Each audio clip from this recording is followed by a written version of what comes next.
Hello, everyone. I'm Jim Garrison, and I want to welcome you to day 17 of Humanity Rising. Every day since the 22nd of May, between 5 and 7 o'clock p.m.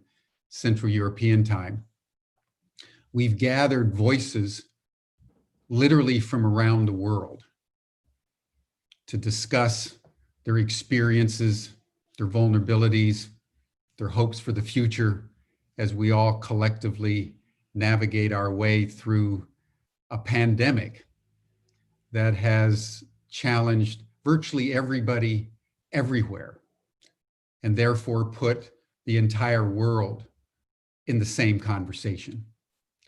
It's an unprecedented moment. Never before has the whole world gone through the same thing at the same time. And it's worth noting that the consequence of this is a new social category, a new word actually in our languages, and that's social distancing.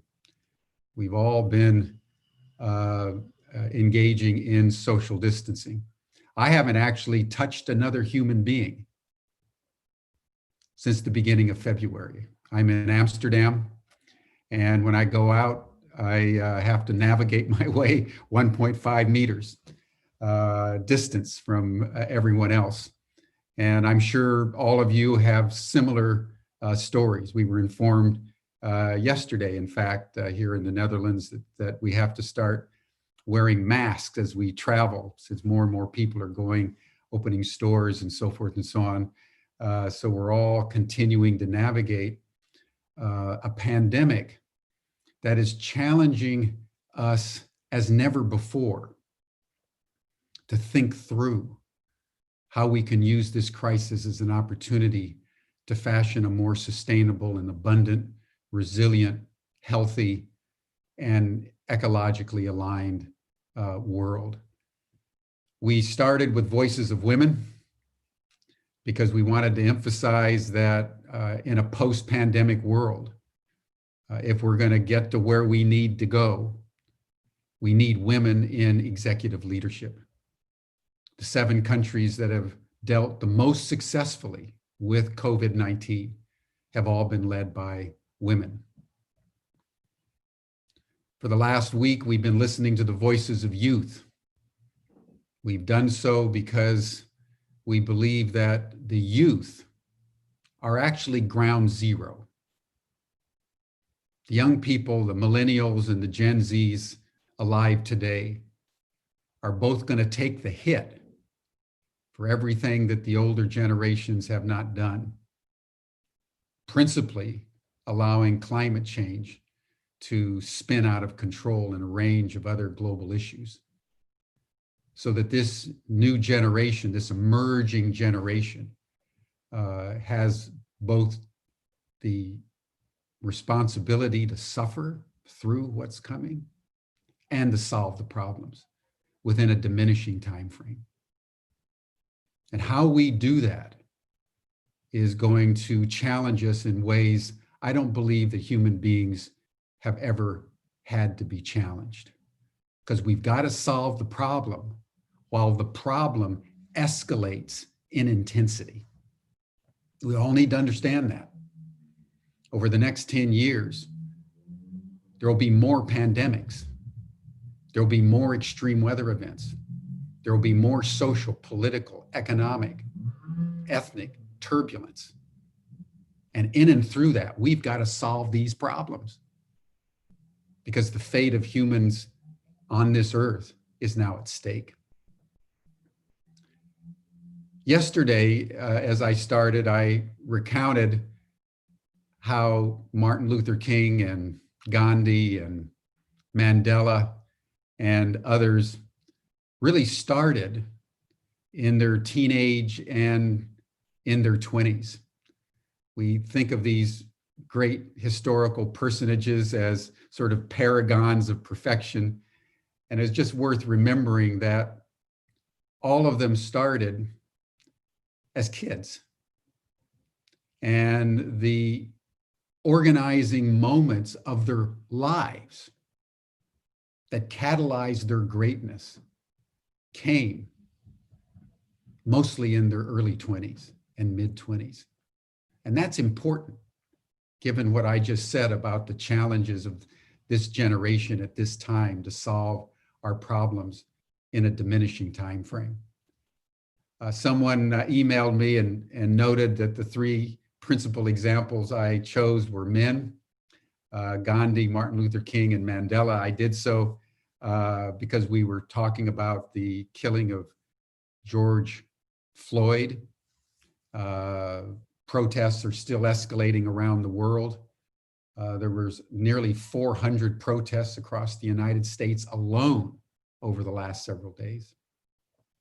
So I thought I'll just do a little bit of research about great women and when they woke up to who they were and began the pathway of their greatness. I started in antiquity with the Queen of Palmyra that some of you may not have heard of, Zenobia, one of the great queens of antiquity, who at the age of 20 became queen. And at the age of 26, did something that virtually no other person succeeded in doing during the 1,000-year duration of the Roman Empire.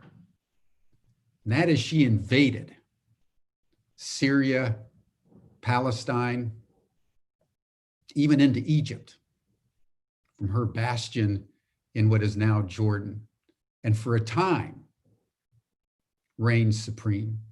She was only 26 years old. I thought of Cleopatra. Cleopatra became queen when she was only 12. She had to navigate through all kinds of palace intrigues. And then when she was only 22, the Romans invaded. And it wasn't just any Roman army, it was the Roman army headed by Julius Caesar. And somehow she had to conquer Caesar. You may remember the very famous story, knowing that she could trust no one except her slave. She had herself wrapped in a carpet, and the slave brought the carpet into the palace of Caesar. And when it was presented to Caesar, the slave rolled the carpet in front of Caesar. And out came Cleopatra. And the rest, as you know, was history. She was only 22 years old. I thought of Susan B. Anthony, who ignited the suffragette movement in the United States in the 19th century. She was only 17 when she became an activist. And she was only 26 when she began the suffragette movement in the United States that ultimately led to the vote to give women the vote in the early 20th century. I thought of one of the great scientists in the history of science, actually, certainly the history of the 20th century, Marie Curie. Do you know that she started her study? She was one that she was the first woman to get the Nobel Prize. She's the only person in the entire history of the Nobel Prize to get 2 Nobel Prizes in 2 separate categories, physics and chemistry. She started her studies when she was 24.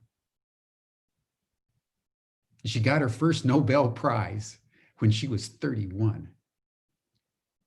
One of the great minds of science who burst forth with the entire theory of radioactivity. She coined the term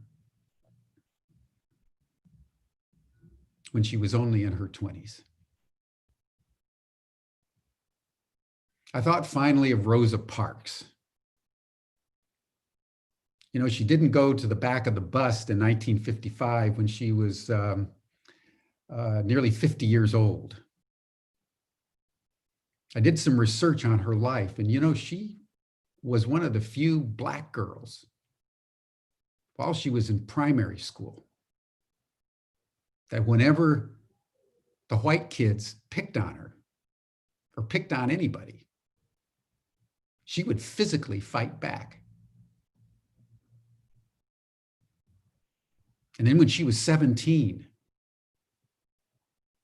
she entered the civil rights movement, worked alongside her husband, who was involved with the NAACP, was involved in all kinds of actions, so that by the time 1955 rolled around,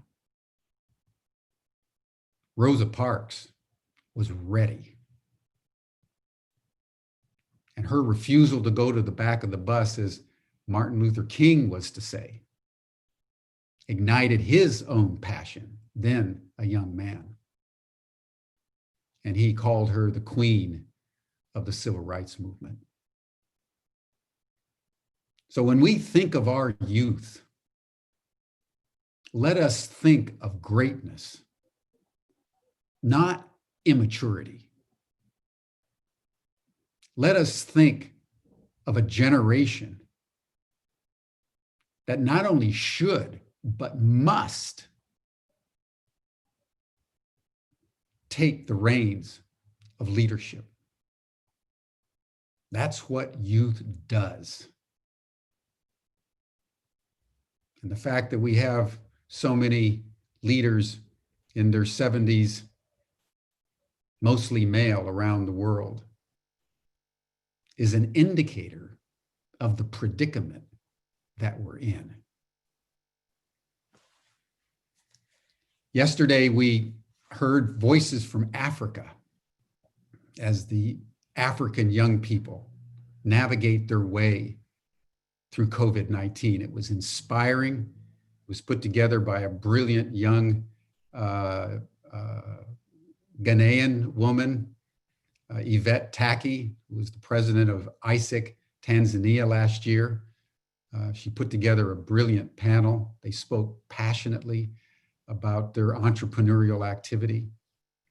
We now transition to a different panel, and we want to invite everybody to continue this conversation, because you'll be inspired. The session will be over. So please go on our Ubiverse, our social platform, and share anything you want to say, upload videos, write blogs. We want to encourage everyone to spend as much time on our Ubiverse in the Humanity Rising group as we possibly can. This session's being recorded. It's being live streamed on YouTube, on Facebook, on Awake TV. We're attracting probably 10 to 15,000 viewers every single day.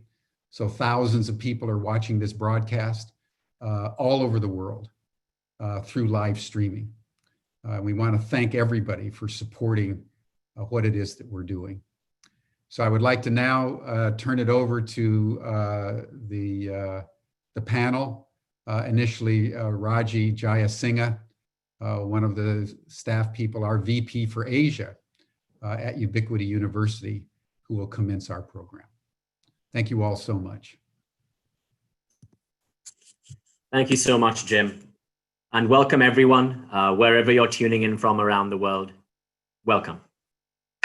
I would like to begin by reading our mission statement.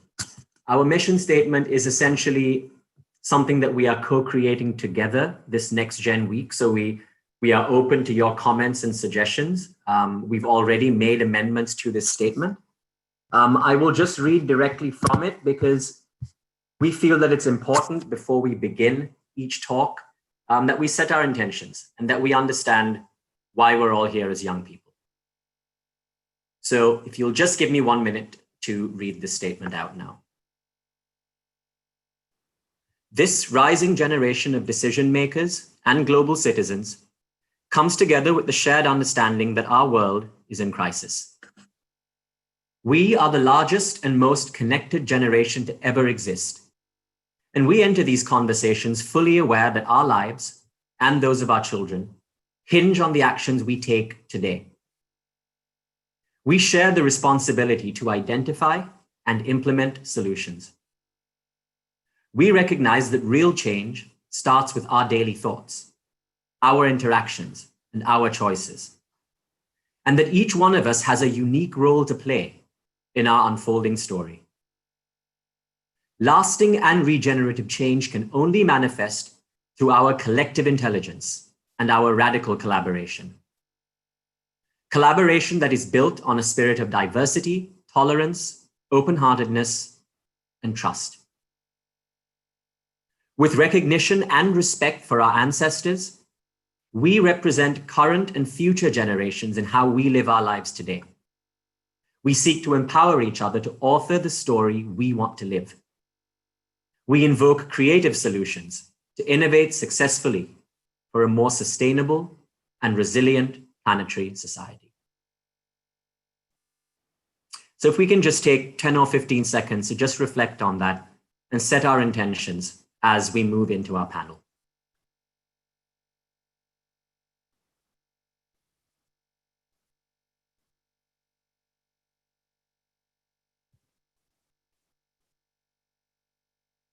Thank you, everyone. And now, before we move on to the meat of the matter, a little bit of fun first, but that's equally important. And that is our artist representation for today. This NextGen week, we've tried to add a little bit of our own flavor by having young artists, young practitioners come in and showcase a little bit of their work before the beginning of each of these sessions. We feel that art is extremely important. It's a powerful tool for catharsis, for expression, for empathy, for inspiration, for action, and for legacy. And so with that, I'd like to introduce another close friend of mine, two friends actually, Stefano and Rachel. I've known them for quite a long time. We met first in Dubai, actually, where we were doing our own entrepreneurial startup things. And we've been friends ever since. Stefano and Rachel are both important and influential figures because, a little bit unlike myself, they are very good at social media and actually would qualify as social media influencers.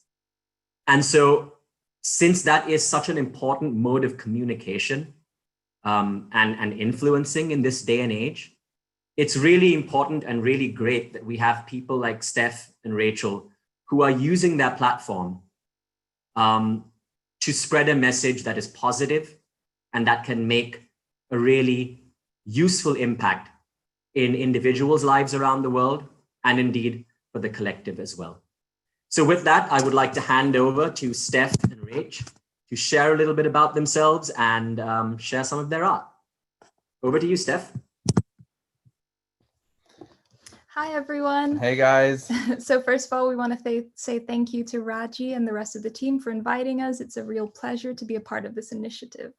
So we're Rach and Ste, and for the past couple of years, we've been traveling the world and working online, mainly within social media and digital marketing. Now, on paper, it may seem like a dream job. I mean, traveling, staying at luxury hotels, making good money, and all whilst helping other business owners grow. And it was, and it still is great. But in reality, we never fully felt passionate about the work we were doing. What we're truly passionate about is not only content creation, but personal growth as well. And so this year we reevaluated everything and decided to downscale our existing business so that we could focus more of our energy on following our true passions. And yeah, I'll let Stu talk about that.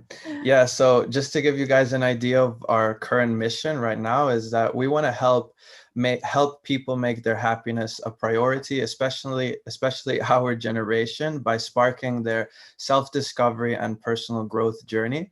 But we want to do that in a fun, creative, and entertaining way, because we feel like for a lot of people it can be, intimidating just to start to look within and do that deeper inner work. And so we really want to make self-improvement fun. And we're going to start with what we know best, which is creating a community of like-minded people on social media.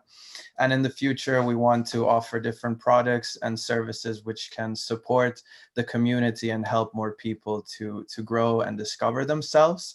And for us, it's obviously a big step. We took a risk in downsizing our business, but just like we want to help other people grow, we also want to be, true to ourselves. And we're doing that by following our passion and also challenging ourselves to really, it's going to be a challenge. There's going to be obstacles, and it's going to allow us to grow a lot.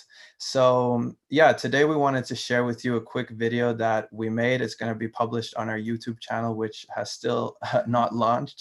So it's going to be an exclusive.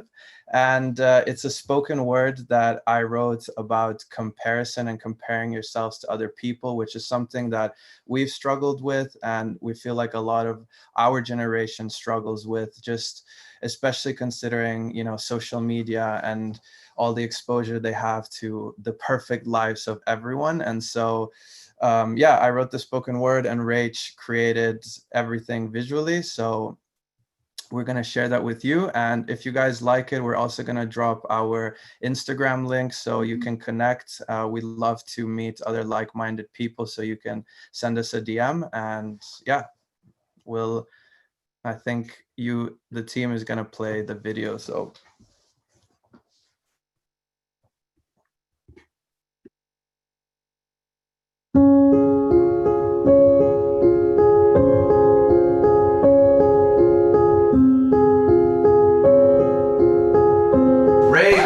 Yeah. Rach, Yeah. Where are you? look down here. What are you doing there? I'm here to make a point, Rach, about how comparison is stealing our joy. Oh, okay, cool.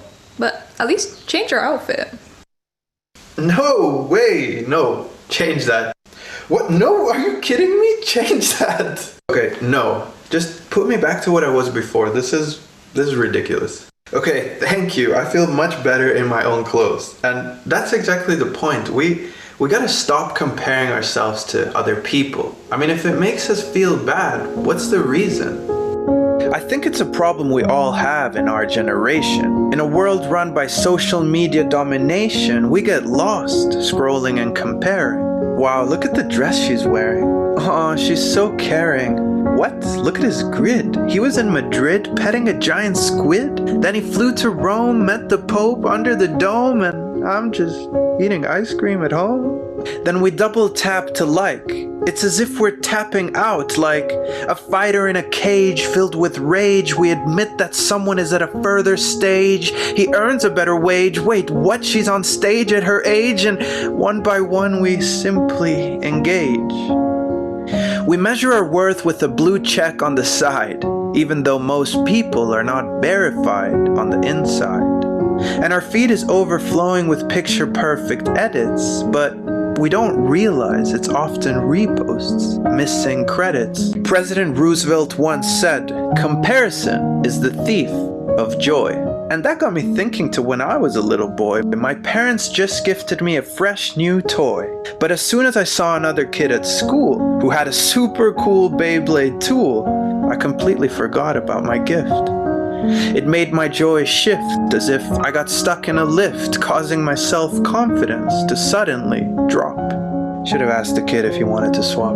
Just like we did as kids, we find ourselves trapped in our head, feeling our anxiety starting to spread. The truth is, everyone has their struggles, whether it's Leo DiCaprio's stunt double or Kim Kardashian blowing bubbles. So let's not get blinded by how perfect someone seems, and let's stop envying what we see on our screen. Instead, let's focus on running our own race. Looking at others will just slow down our pace. I saw a quote the other day that's really awesome. It read, "Flowers don't think of competing with other flowers.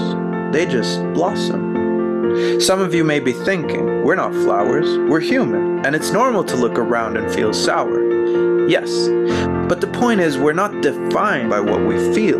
We're defined by how we deal with what we feel. And so I say we choose to focus on our very own path. Even if Betty over there is sipping champagne in a bath overlooking giraffes from her luxury terrace top. Seriously though, that's definitely photoshopped. And look, I'm not saying to look down on people or that you shouldn't strive for more. Tap into your core, be the best version of you and soar. Just don't do it for the likes, comments, and follows. It's a trap, and it will just make you feel hollow. The only thing you can control is doing your best. Think about it. Why are you worrying about the rest?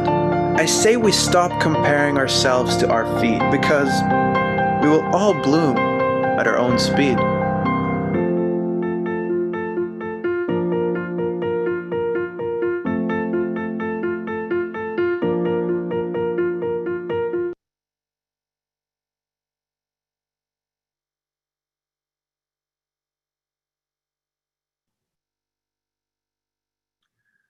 Wow, amazing.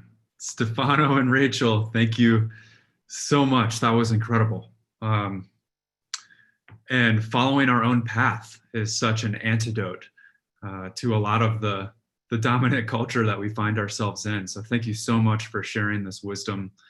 And it really primes us well for the conversation that we're having today. And it's my honor to begin to introduce today's panel. My name is Matt Robertson. I'm part of the NextGen leadership team here at Ubiquity University. We've heard this last week from a number of young leaders, as Jim mentioned, on very fascinating topics: green business, self-empowerment, climate justice and direct action, and entrepreneurship. And today we're really excited to host this panel on transformative education and intergenerational wisdom exchange. I'll be co-moderating this panel with Raji, Jayasinghe, as well as Konstantine from TheUpLevels. But before we dive in, I wanted to frame our discussion today a bit about why we're bringing in these two topics together.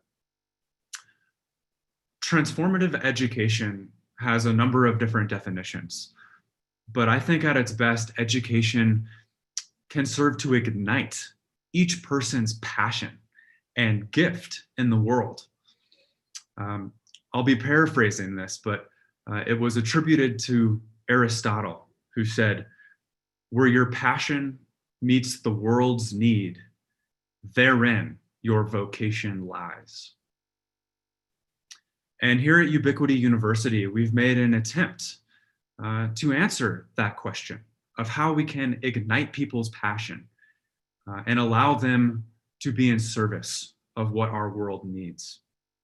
And a few of the elements that we've brought in starts with taking an integral and holistic approach to education. How can we activate not only the head, but the heart and the hands to help us meet the needs of the world with our most deeply held passions and inspirations? How can we take knowledge and transmute it into the wisdom and intuition of the heart and commit that to action in the world that makes a positive difference?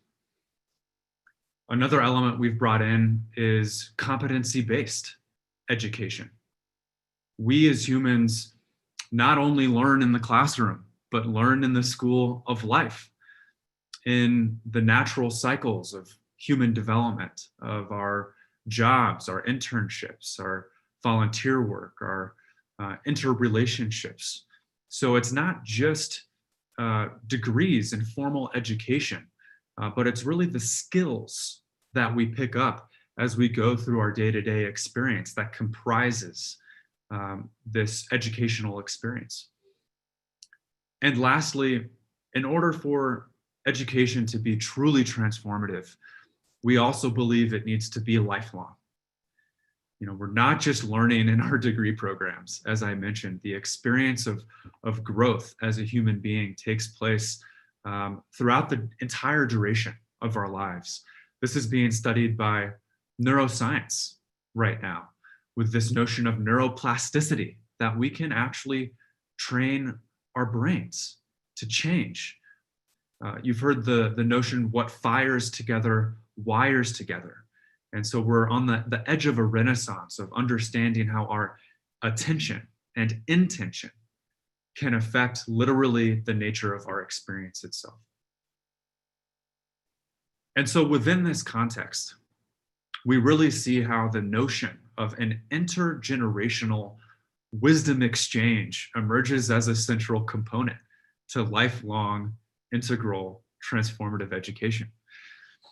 As our wisdom deepens throughout our lives, we can work to transmit that wisdom to those who are just starting out on their journey of lifelong learning.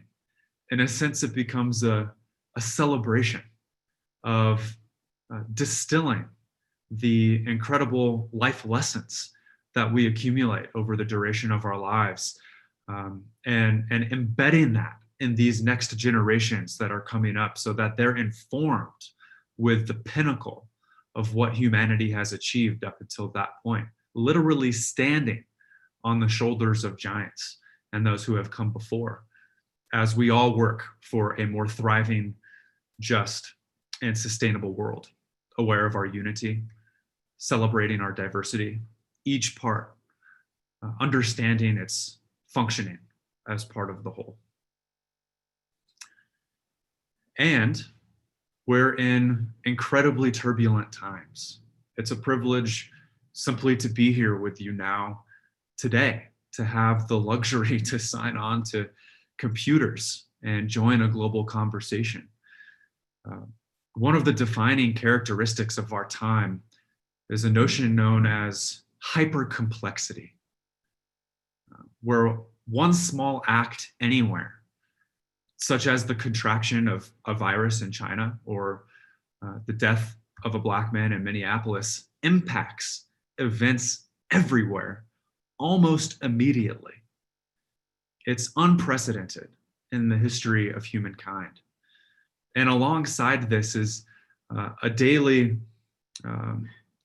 downpour of information, truly living in an age of information where the amount of knowledge and data being generated every day is just mind-boggling, almost not able to be conceived. And as a response, what we've seen, especially in the discipline of education, is the trend of specialization.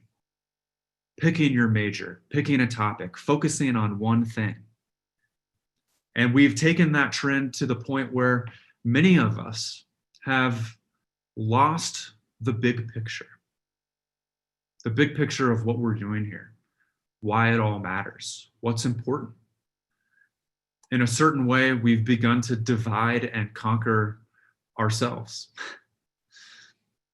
And herein is where the potential of education and transformative education lies, and the ability for education to be reintegrative, interdisciplinary, an opportunity for all of these different, now separate strands to come back together, to inform each other, to help us understand what the big picture is that we're going for again now. So that we can identify the interrelationships between each of our gifts, all of our passions, and begin to understand the universal wisdoms and narratives that unite us in our shared desire to make the world a better place. So I'm so excited to be here today with a fantastic group of change makers. And we've posed to them the question, if you could share your deepest wisdom on a topic you are passionate about, what would it be? So we'll hear about a variety of different topics. And throughout the duration of this discussion, we will begin to uncover the interstices of where our passions meet, the wisdom that we have in common, and the collective goals that unite us in our ability to make the world a better place. So thank you for joining us for this intergenerational wisdom exchange. And at this point, I would like to introduce one of our co-moderators, Eve Konstantine from TheUpLevels. Eve is an evolutionary thought leader and co-founder of the TheUpLevels podcast, which works to have quarantine conversations with young leaders all around the world, empowering them around the topic of an up-leveled version of themselves and their communities. So at this point, Eve, thank you so much for being here with us today, and over to you.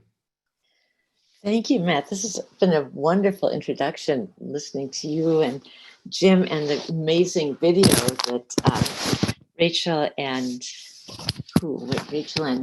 help me with the other name. Well, it's Brox's, but these two.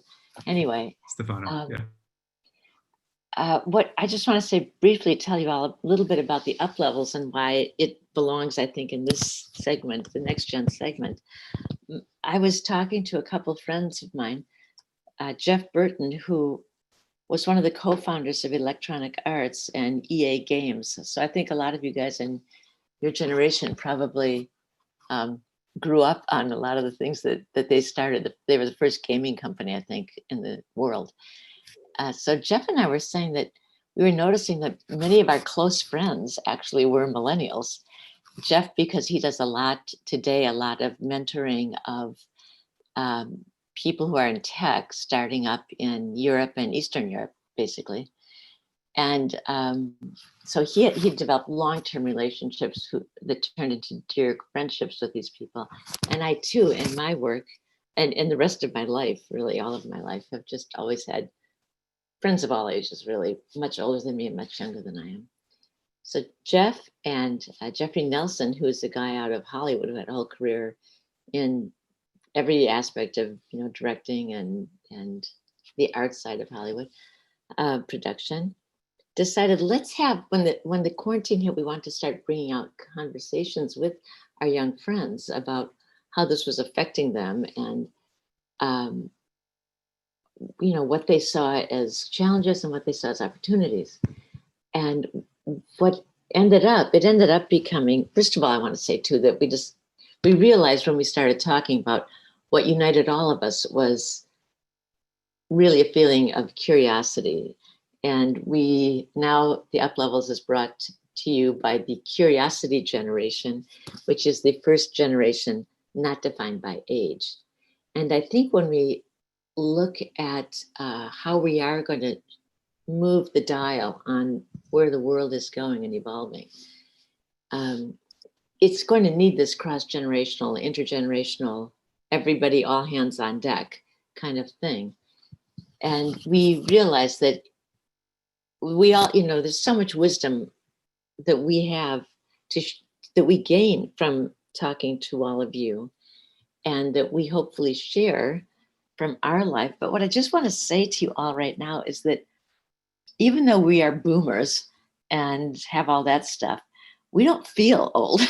And I'm saying this to you kind of as a warning that you're not going to feel old either. And it goes by really, really fast.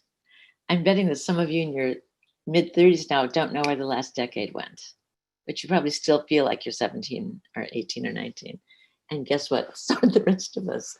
So this is just a way of saying, keep doing what you're doing. Let's all keep working together and really step up now with our voices collectively, individually and collectively. And in this world of hypercomplexity, it's, of course, easy to have a collective voice. And I think we'll maybe get to that later if we have a moment. But I do want to say, Matt, do I have a couple more minutes or how am I doing with time? Yeah, a couple more minutes is fine. Okay. I wanted to just speak into hypercomplexity a bit since you brought it up, because to me, this the instantaneity of not only information, but emotion that can travel at more than the speed of light globally is a reflection. We think it's because of technology. And indeed, in the kind of hardware sense it is. And that's how we experience our connectivity. That's how I see you right now, no matter where you are. But I feel that what this experience of connectivity through technology really is as a reflection, a manifestation, an outpicturing of our innate connectivity as sentient beings on the planet. And I say sentient beings because I actually am going beyond the human race. To me, hyper complexity is a reflection of the connectivity of all thinking beings populating the planet and beyond. And it is an expression, when we can tap into that, then we are using what I call our vibrational intelligence, our VQ, which again, we can come back to this, but that would be the highest all-encompassing level of our intelligence. So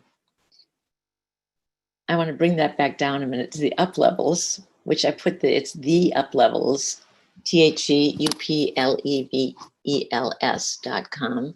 Just went live yesterday online, and we're really happy to be able to bring it to you now to this wonderful summit that Jim, Garrison, and all of you Ubiquity folks are creating so beautifully. It's our contribution, I guess, and our hoped for platform for lifting up the voices of all of you amazing people who are the leaders, not just tomorrow, but I think today as well. And we want to provide a platform. We want to partner in any way that you choose that can be supportive, and create a possibility for massive connectivity across generations all around the globe. So thank you for that moment. Thank you so much, Eve. And after we hear from our panelists, we'll dive into some further questions from you as well. So looking forward to that. And over to Raji to introduce our panelists for today. Thanks, Raji. Thanks so much, Matt. And thank you, Eve. I really enjoyed those words. I think you've both set this up brilliantly well. So I won't go on too long. But I do love that idea of the curiosity generation. The idea that we learn all the time. We learn from everybody. Learning is not just teacher to student. It's not just up to down. It's down to up. It's sideways. It's across ethnicities. It's across borders. It's everything all the time. It's even when we sleep. So I really enjoy that. And what I love about today's panel is again, we're quite diverse. And I can speak at least for my Ubiquity colleagues. We've all had different experiences, different passions, and yet we find ourselves in this space because we feel a calling to help people, to help people learn and to help people grow and to help everyone really reach that next level of consciousness. And we see it happening right now. We see it happening all over the world. And I'll speak to that when it's my turn to speak.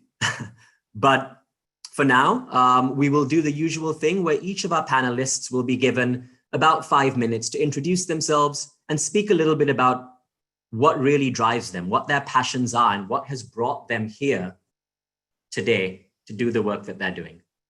So we'll start with my dear friend and colleague, Veronica, who I believe is speaking to us from Bolivia. So Veronica, over to you. Waiting to hear your story.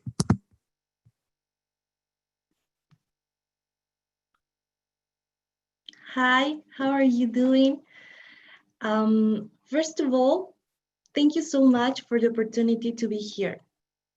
My name is Veronica Salias, and I am Bolivian, and I am registered at Ubiquity University. I studied industrial engineering, and I have my artistic entrepreneurship. 3 years ago, I had the opportunity to do volunteer work in Colombia for 2 months. I worked in a small community with children in vulnerable situations. We were volunteers from all over the world working together for those children. And when we realized that our common goal was to improve their lives and not just a 2 months project, our differences didn't matter. And we worked as a team to create a small school in their community. We collected money, we got notebooks, pencils, books, and food. But the biggest challenge was, what should we teach them? Most of the children were very aggressive. Many of them didn't know what affection was, and many of them were used to stealing. So it was very important for volunteers to change this reality. And of course, in the beginning, it was difficult to understand each other. We all thought differently and had received different education in our countries. But we decided to get the best out of every idea or experience, and together we managed to finish the project with happy children and hopeful that those children will become change makers and adults and good adults for the world. I learned a lot about diversity there and how it can be a strength instead of something that divides us. And also there, I understood that a big part of creating a better world is raising healthy children in mind, body, and soul. I understood that education was the key, and diversity an important part of it. Here at Ubiquity University, we work very hard to deliver education to a world that includes everyone. And I think that one of our greatest strengths is diversity. And we truly embrace it every single day. We have staff members from all over the world, like me. I work from Bolivia, and I share my culture and perspective of the world in my way of working and serving our dear students. And also, we embrace diversity every time we are delivering a course, and in the classroom, we have students so different from each other, like different ages, different countries of origin, different religions, but all of them learning something in common. And of course, all of them have different needs, and responding to those needs has been a big part of our inspiration to build a diverse team. And diversity should be part of every daily experience of every company and every learning experience, because education is not only about academic learning. Diversity helps us to develop cultural intelligence, which allows us to better manage our sensitivity and empathy. It has allowed me to create a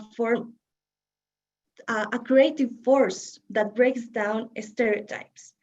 And it is a constant source of inspiration in my artistic work. Also, being open to diversity allows us to create intergenerational and intercultural friendship.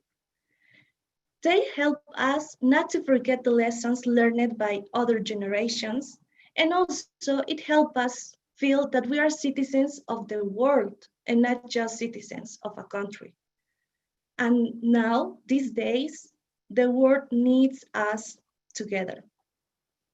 And I trust that we can change this world. Look at all of us, look at all of you.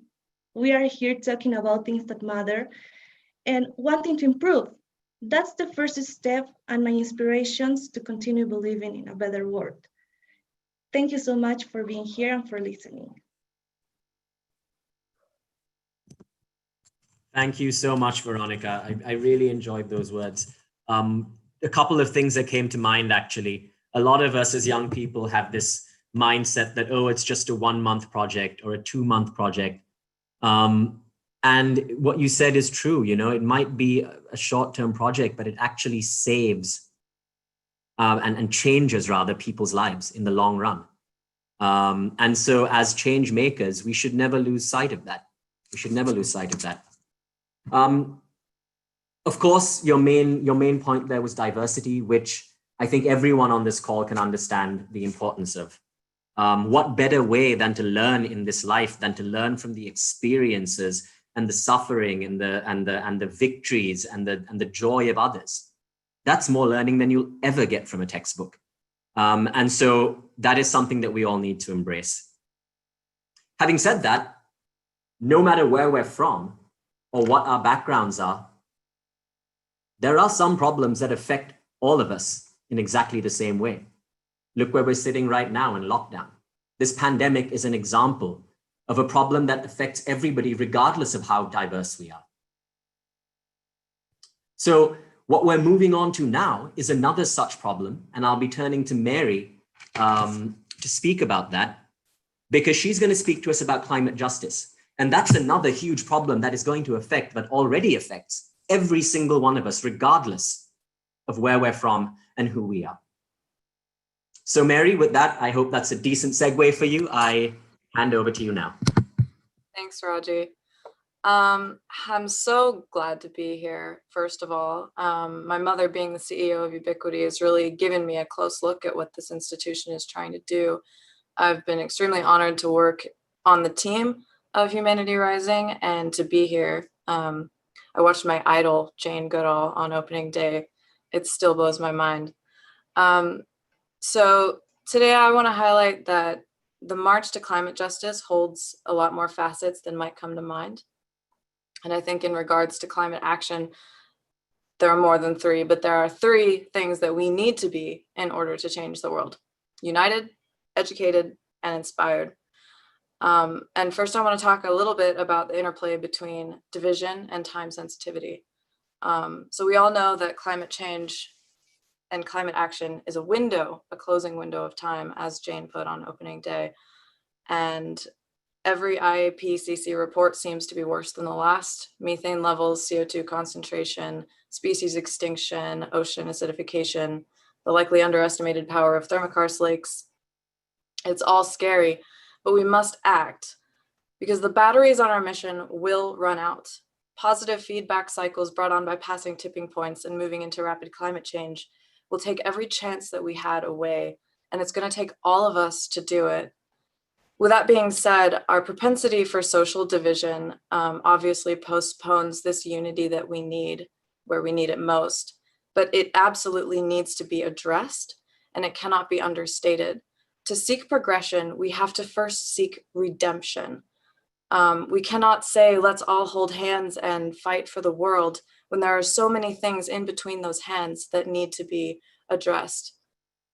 Reparations need to be given, justice must be served, and broken bonds mended. We cannot be a unified people fighting for a better world when our Black brothers and sisters are dying in the streets by those sworn to protect them, when wars rage continuously in developing nations, when entire countries are starving, and when the world global powers continue to suck dry all of this world's resources for colossal monetary gain.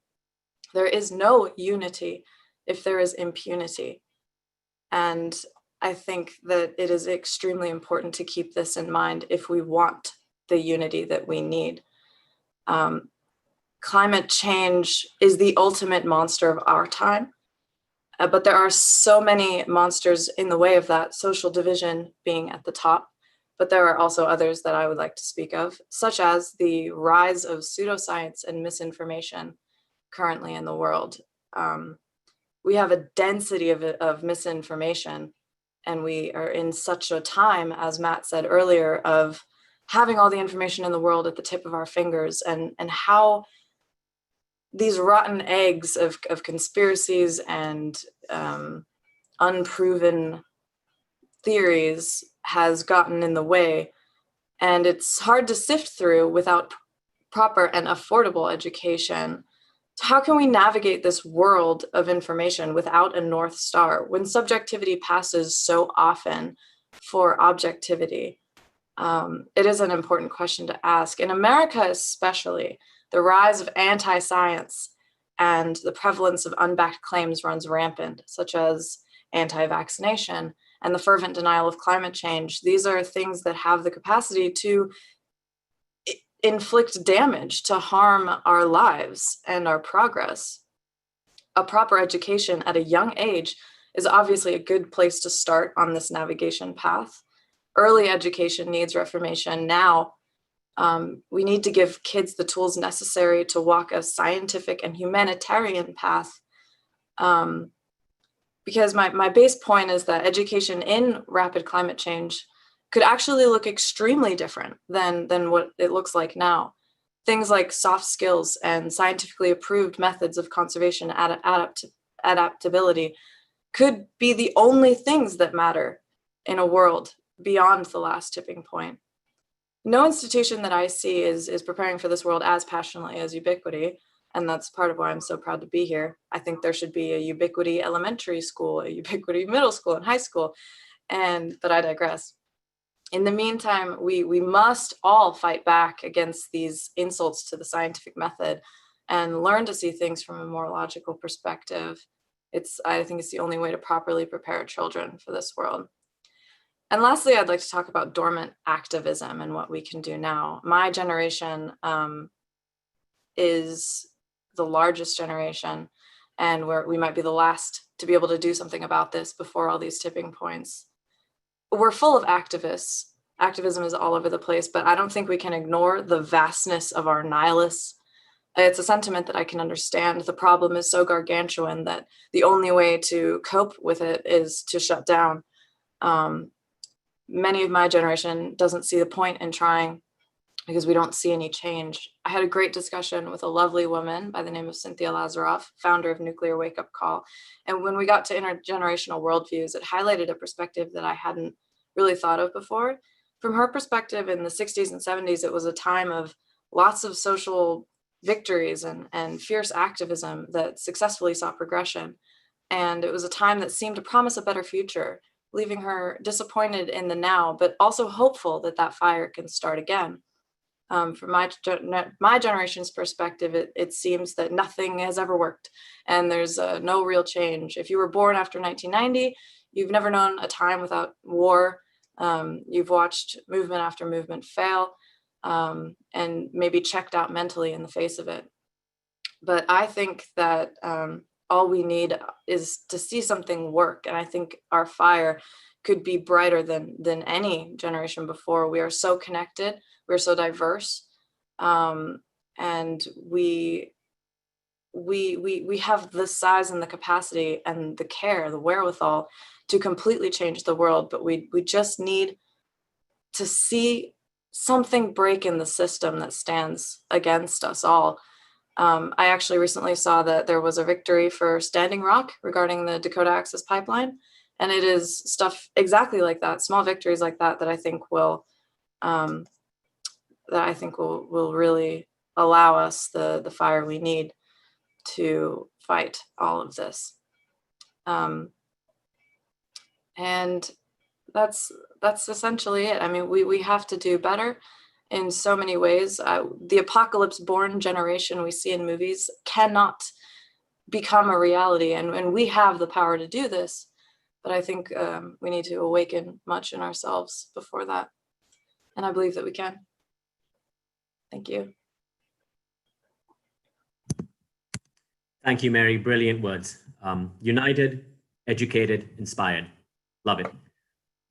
Just one quick comment on that. You know, since much of your talk was about climate change, I sincerely hope that the world realizes the magnitude and the danger of this invisible enemy. And I hope that this pandemic, people view it for what it is. We are under attack by an invisible enemy, but this is just a preview. And I hope that the situation we're in now will awaken people to the fact that there are dangers out there we can't see right now, but that we need to be doing something about, because otherwise there will be no coming back. Moving very quickly on to one of our colleagues now from UpLevels. Very excited to hear from you, Justin. So over to you.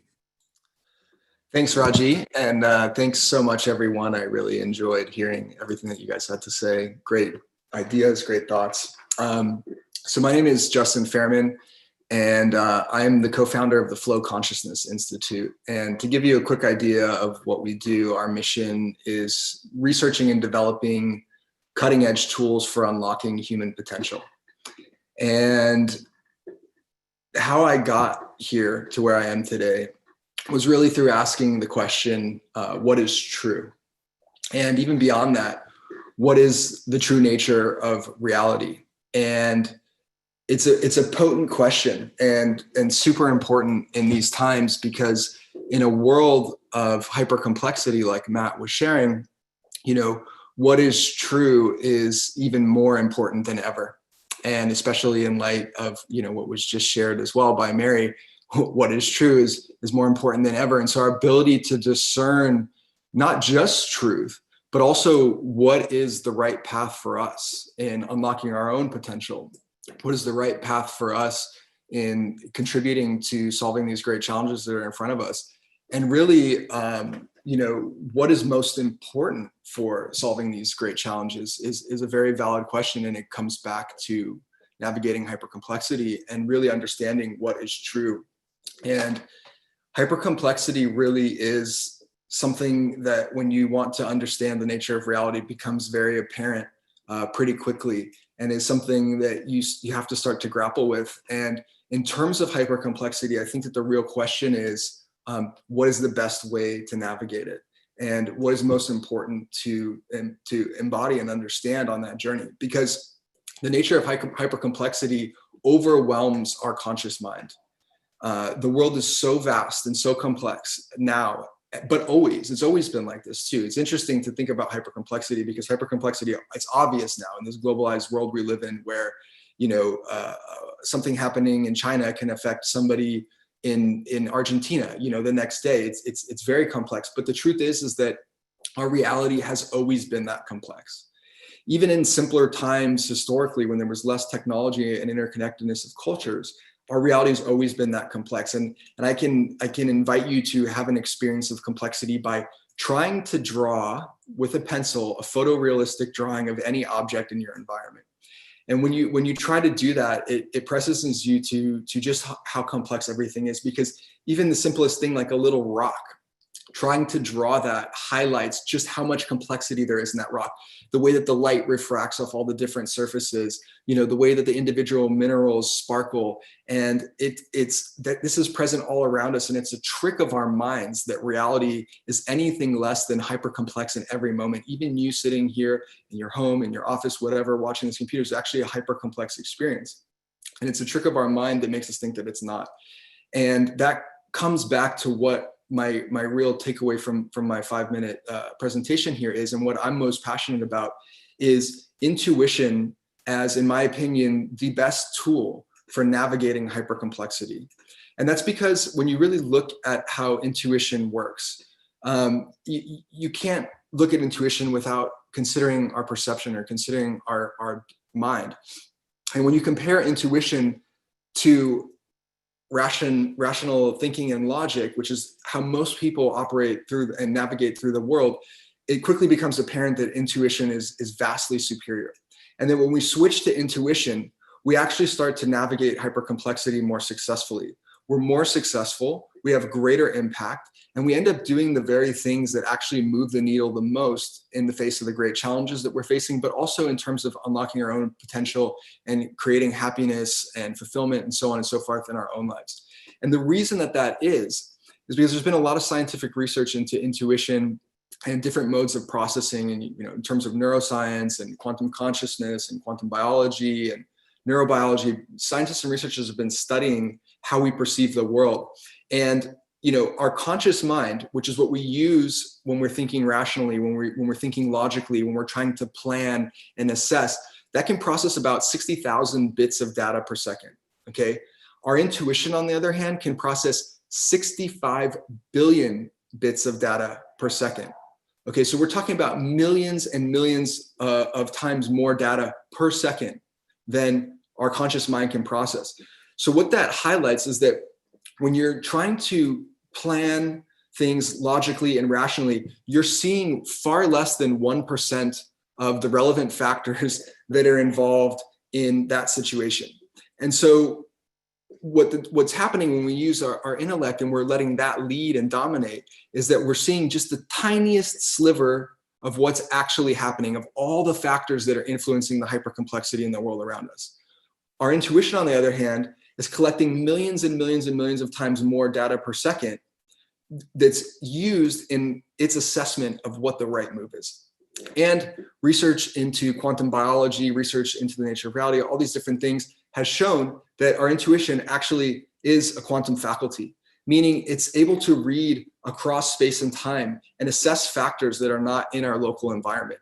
It's able to actually see into the future. There's some great research out of the HeartMath, and there's some really fantastic research in a lot of other journals as well, showing that people that use their intuition well are often right more than 50% more than people that don't. A study that I recently came across of traders on Wall Street showed that traders that use their intuition had a 50% higher success rate. That is massive. That is massive. When thinking about all the different decisions that we make in our life, literally we make at least 35,000 decisions per day. A 1% edge. If we just had 1%, if it was better, intuition was 1% better than logical, rational thinking, it would be massive.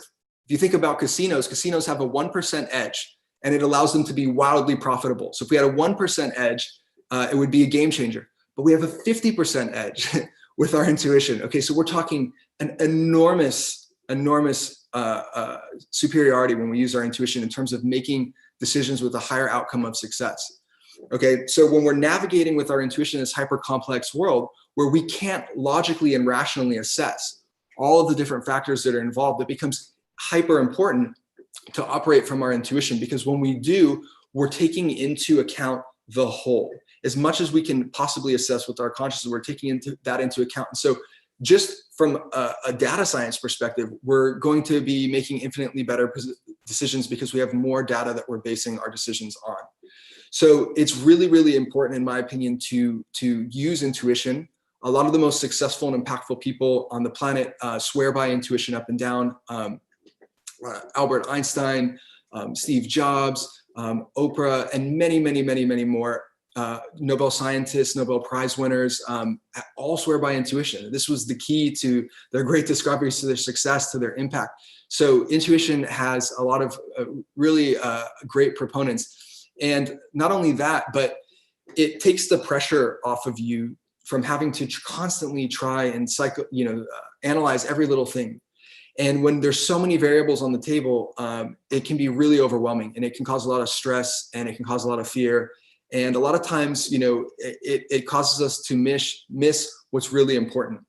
We're so focused on one thing that we miss, the conditions brewing over here for a pandemic, or the seeds of a riot over here. So it allows us to take a much more holistic view.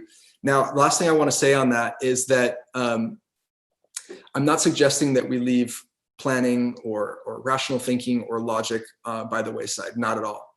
The maxim that I would like to end on is that we need to lead with intuition, but we should let our logic and our rationality follow. And we should double check our intellectual conclusions with intuition. We need both. We need the heart and the mind. They're really important.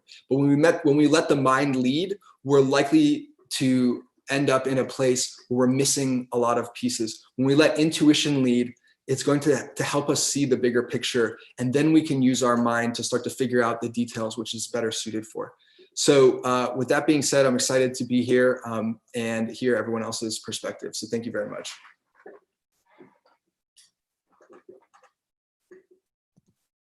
Thanks so much, Justin. That was really interesting to me, because that's quite a new field for me. And I'd love to learn more from you about how we can hone that intuition, because as you started with your comments, I really related to that.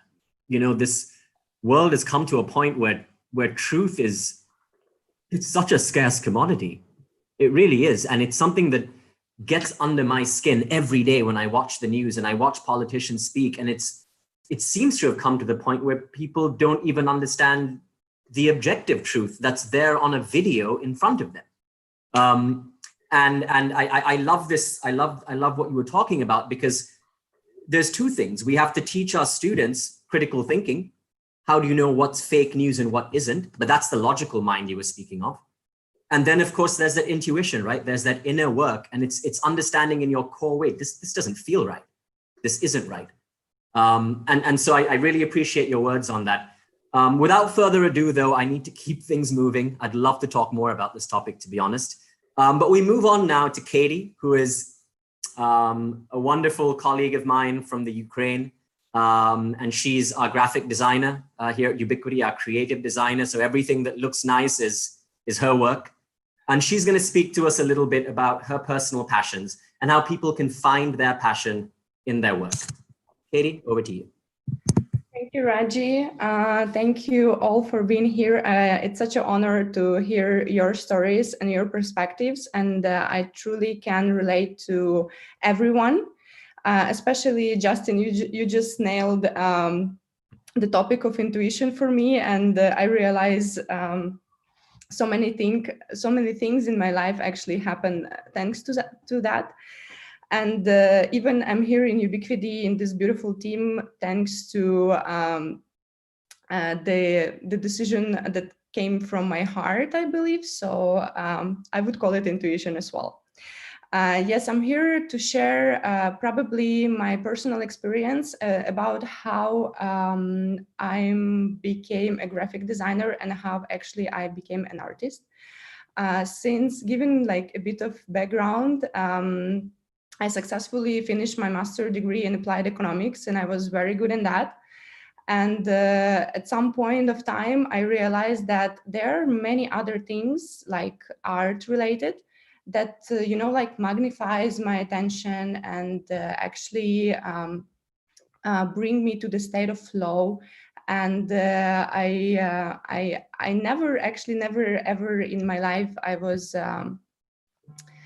was even, you know, like doing that.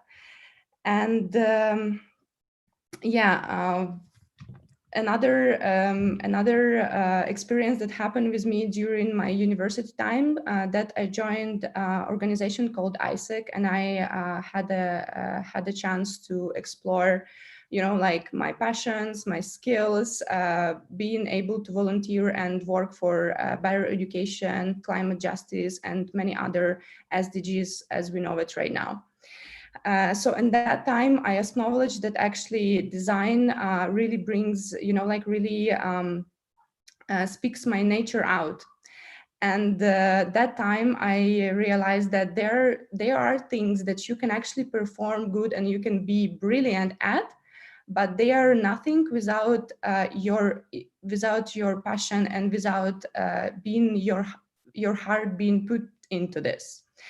And after some time, I had a chance to work with art director in Ubiquity University, Banafshe, and here I'm sharing a bit of this intergenerational wisdom exchange that she's actually helped me a lot to stand for myself as a designer and as an artist. And she, since that time, she's my big role model, because once she told me, I know from inside that I'm a dancer and I'm an artist, and I know that I will figure out my way in this life in terms of finance and in terms of many other obstacles that we are kind of facing as the young generation. And these words were actually very inspireful for me, and everything that you can see right now, this beautiful lotus flower, that is the logo of Humanity Rising or Ubiquity University logo, and all the visual. This is our art, me and her supervised by. And I would never ever achieve this without her advice and without her guidance. And therefore, I think this this cross-generational experience and wisdom sharing is very important, because I can create beautiful and cool things, but she was bringing always the deepest meaning and deepest wisdom to every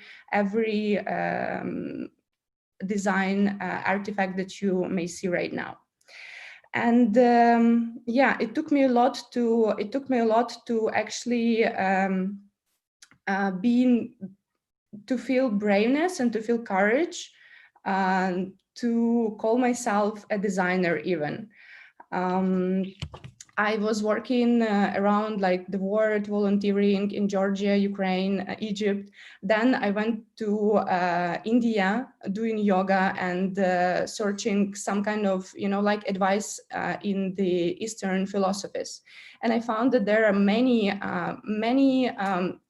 same things that different nations and different philosophies call different.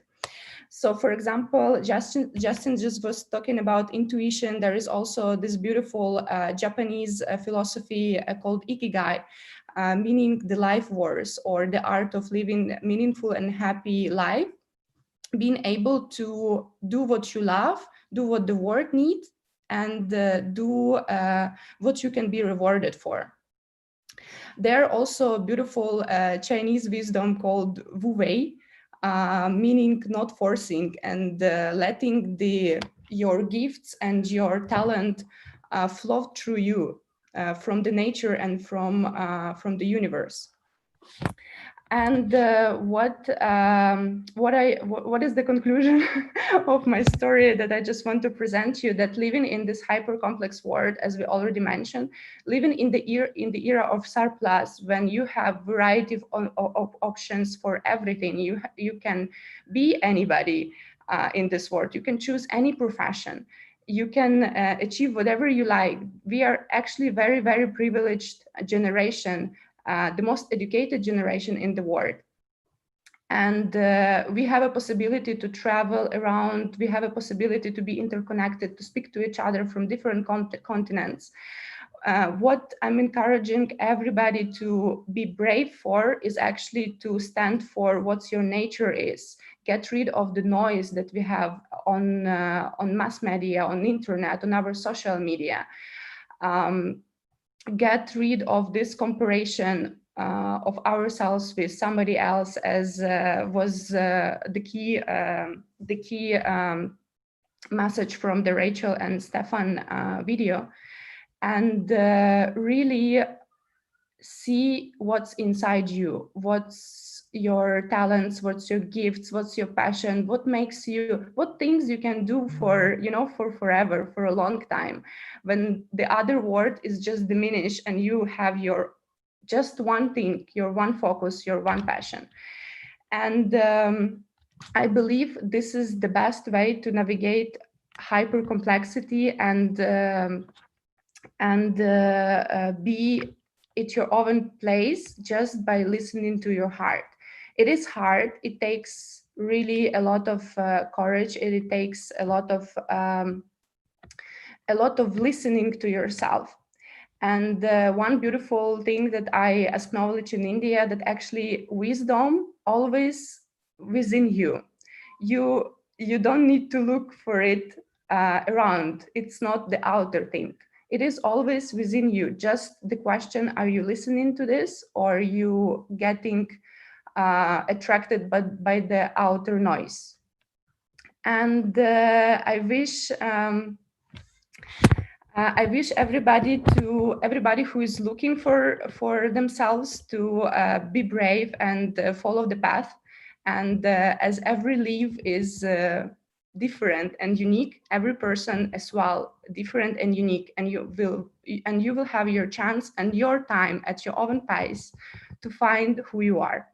And for people who are already there, I just want you to feel grateful and happy, and keep doing what you're doing. And the other thing that actually brings me very connected with Ubiquity, that here, through my art and through my passion, I can contribute to the higher purpose, which is transformative education in the world. And I was the one who once suffered a bit from, let's say, system education that we have probably in my country. And as Mary Carroll said, what if everybody could go to the Ubiquity primary school and get equipped with soft skills and get equipped with understanding of our own selves, how that world could be beautiful and how that world could be peaceful. This is the question with which I want to finish my small talk. And thank you so much for having me here. Thank you, Katie. Really, really beautiful words. It's fantastic advice, really, to know yourself, know what's on the inside, and then the rest of it will fall into place. And it's taken me a long time to realize that, and I'm still figuring it out. And as someone on the chat said as well, you can reinvent yourself many times in your life as well with the same driving passion. So thank you so much for your words. We turn now to another colleague of mine, Georg, who some of you might have seen. He's the genius behind making all these Zoom sessions work as smoothly as they are.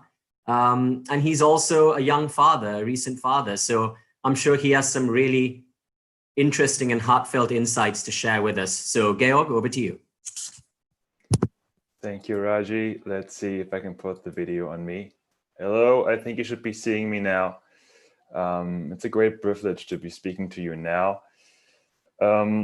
Yeah, it's a new situation for me because for the last days, I've always been behind the scenes of Humanity Rising, and it's quite something to be speaking now on a topic that I'm actually pretty vulnerable about, but I think it has to be your edge if it's worthwhile, especially in these times. So what I'm speaking about is my quest of grappling with the responsibility of being a father. So I'm Georg Boch, I'm 32, I live in Berlin, Germany.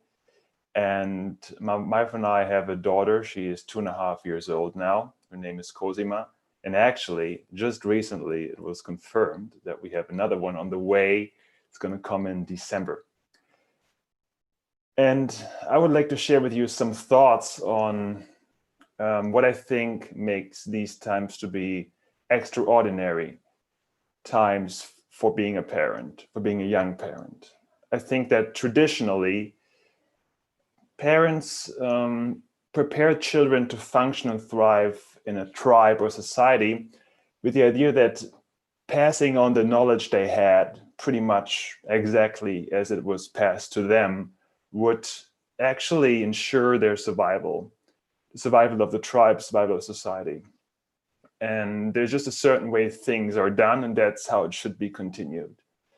And whereas that might have been true in the past, I think that now the problem that we have to face as conscious parents is that we know that many of the concepts that we're actually living in, like the concept of economic growth, infinite economic growth on a finite planet, these are not helpful concepts to survive as a species anymore.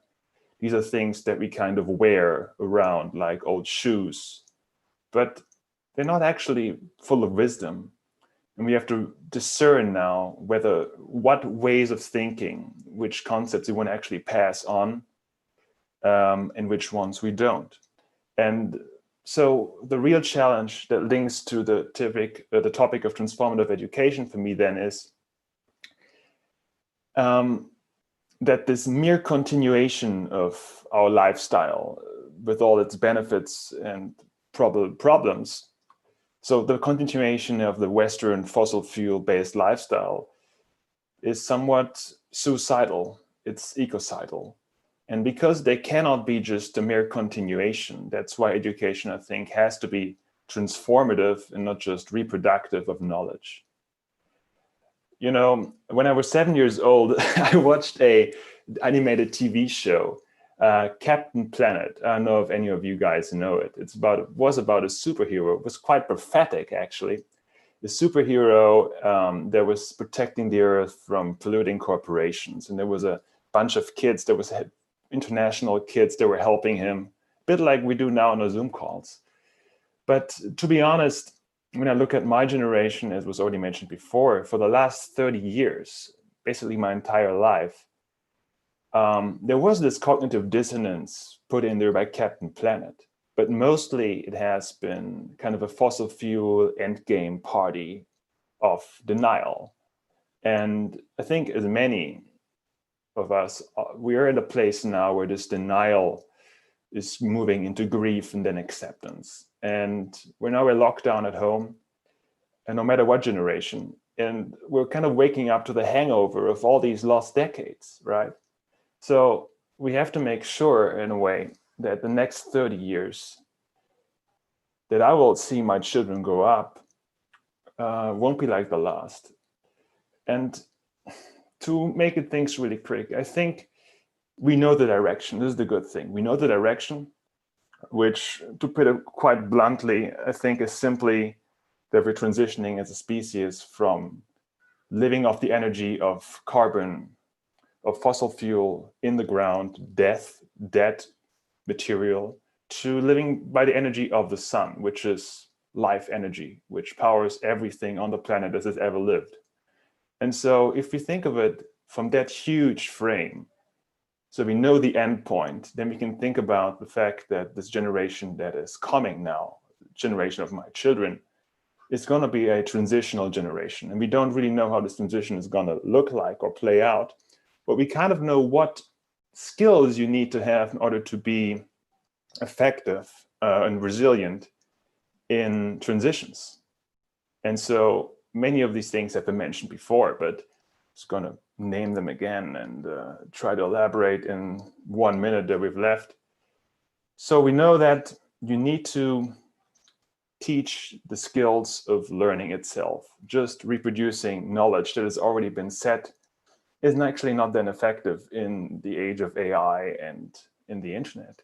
But also we need to understand that, or I need to try as a parent to make it more personal. I need to try to instill a fundamental sense of okayness in my children.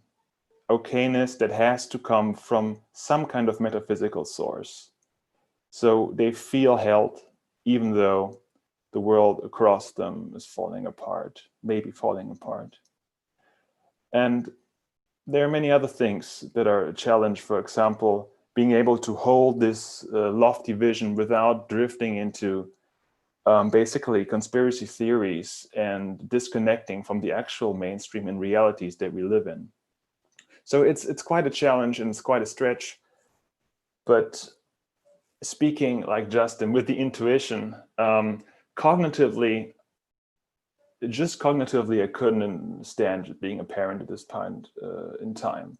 But intuitively speaking, feeling myself through it, I think it's actually a great time to be a parent. And on that note, I would say thank you very much. And I'm curious what the conversation, the discussion will bring now. Thanks a lot, Georg. I hope to be a father at some point in the near future. And these are concerns that cross my mind even before that big transition has taken place. I very much agree with you that transformative education has to be an education that transforms with the times.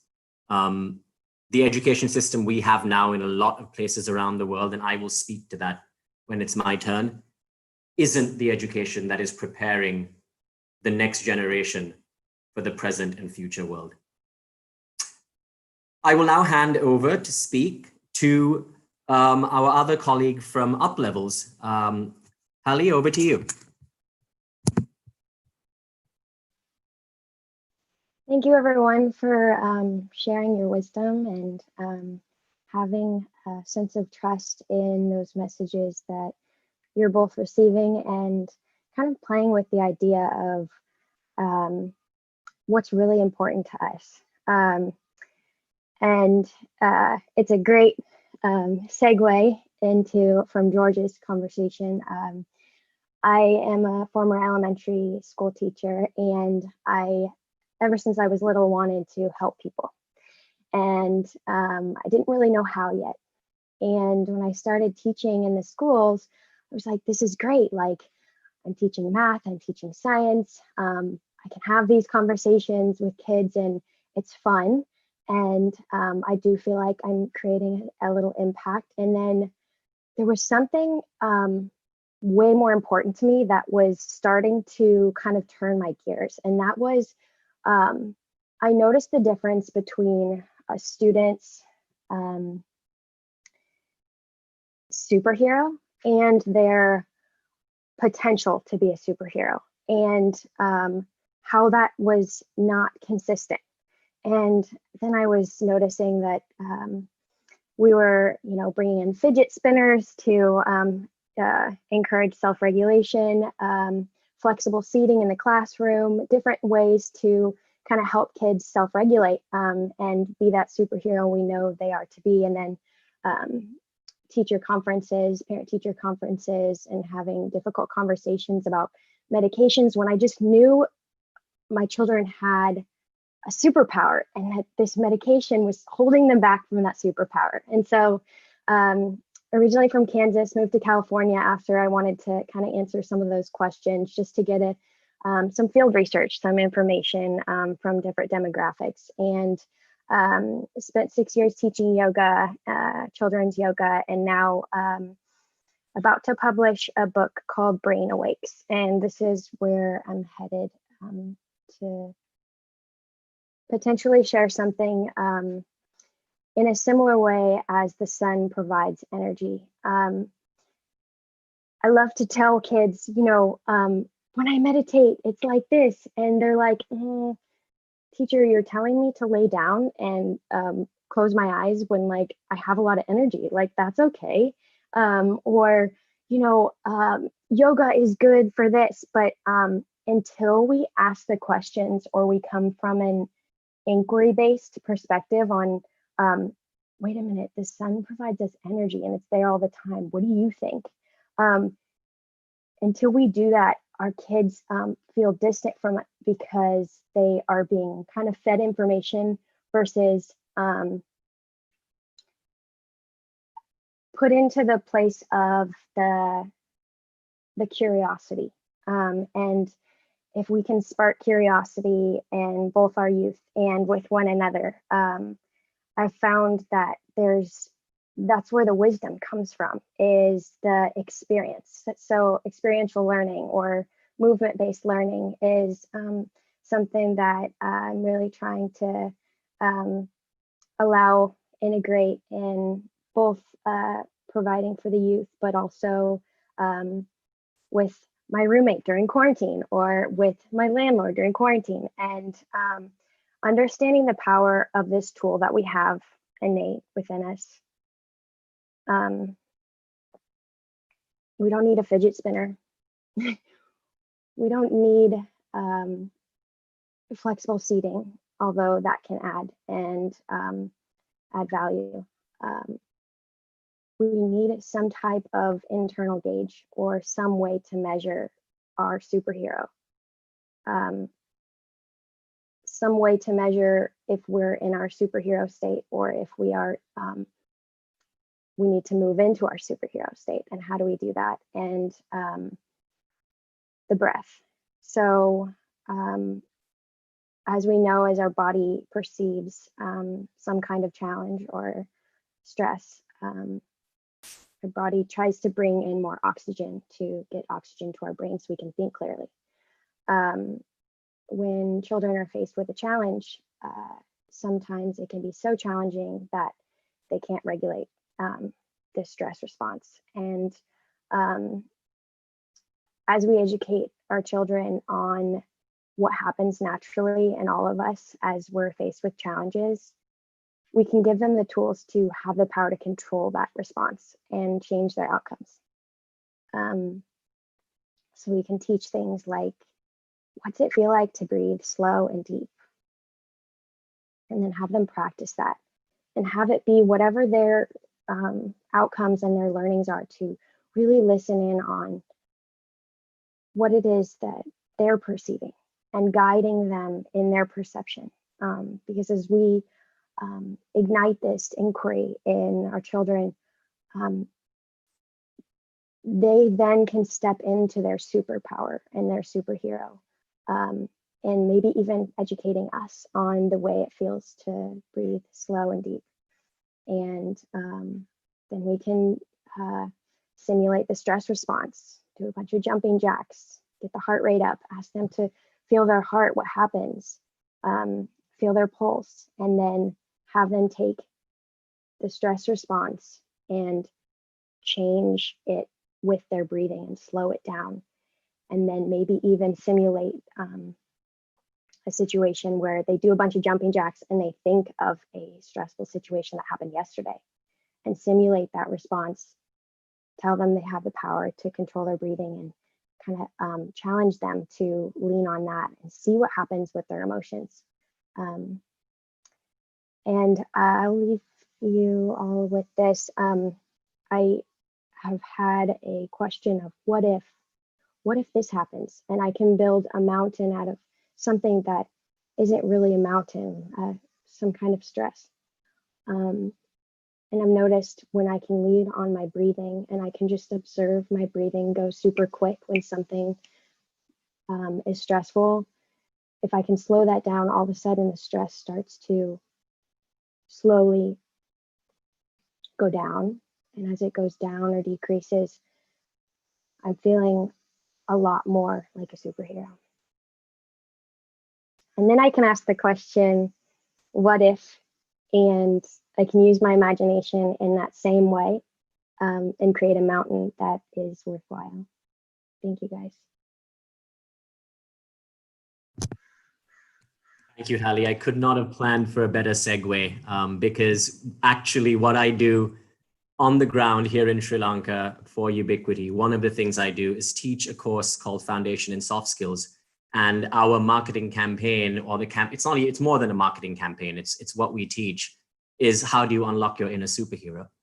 And so I'd love to connect with you after this call. Very fortuitous, very well aligned, a lot of coherence actually. We are running out of time, so I will try to keep my words as short as possible because I'd love Matt to speak as well. I will share a short presentation and I'll try to keep my words to about 3 minutes if I can. All right, let's see.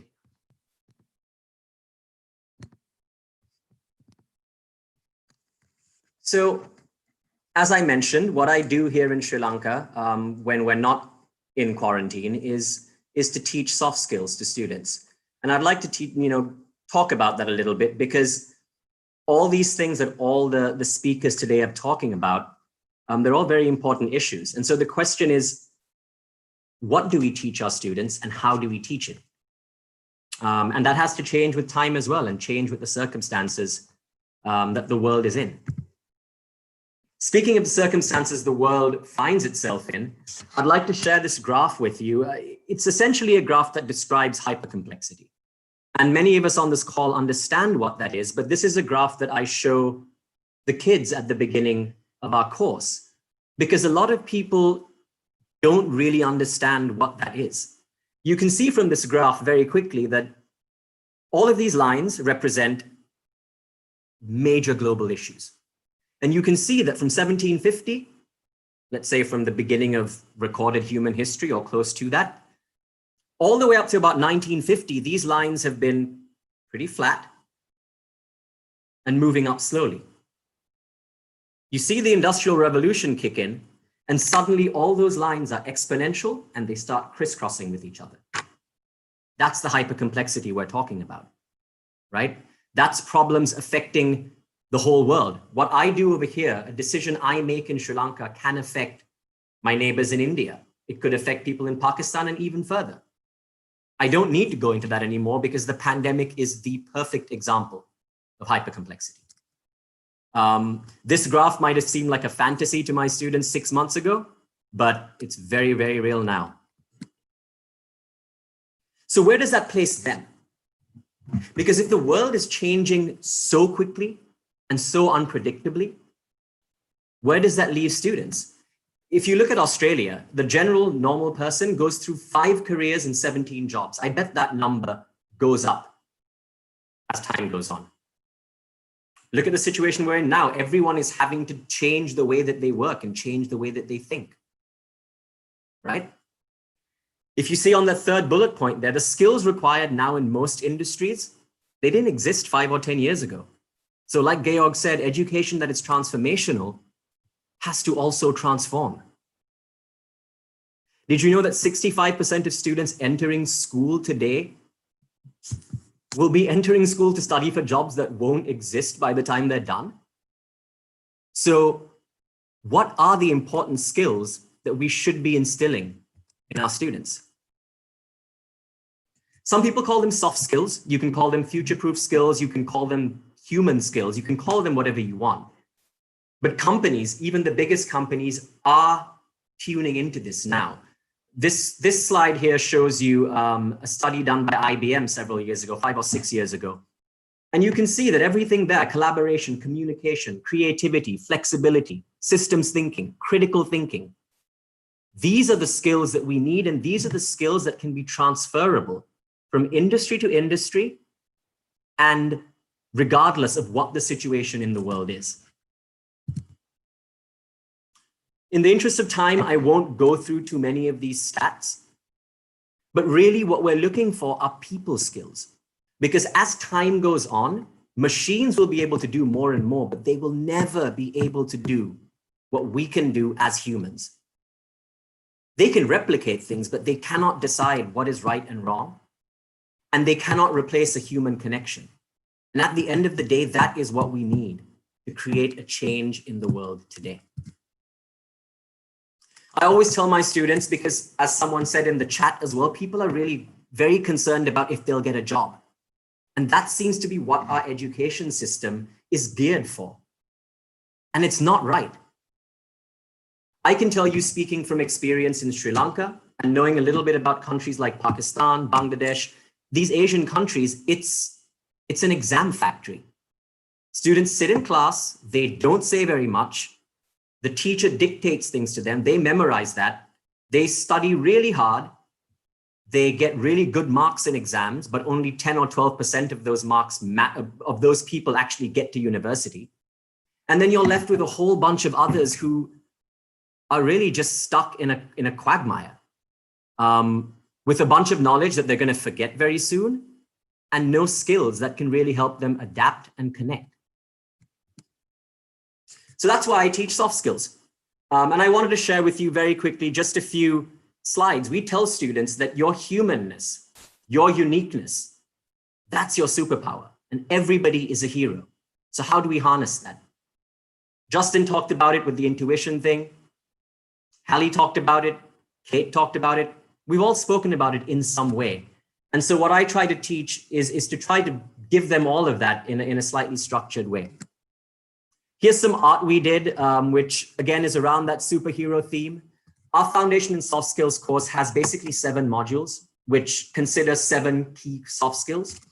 The first one is mindfulness. You can see that little design there is a riff on me and my wife, actually. Team building and collaboration is the next one. Innovation and social innovation. The fourth one is empathy, so emotional intelligence, which I'm sure you all know are of huge importance. Critical thinking. Justin, you spoke about this, and I alluded to it as well. We need to be able to tell what's true and what's not. As Mary said, we're living in a world where subjectivity is often passed off for objectivity, and that's ridiculous to me. Leadership, of course. And this one is global community, whole systems design, understanding that your actions affect everybody and the entire system.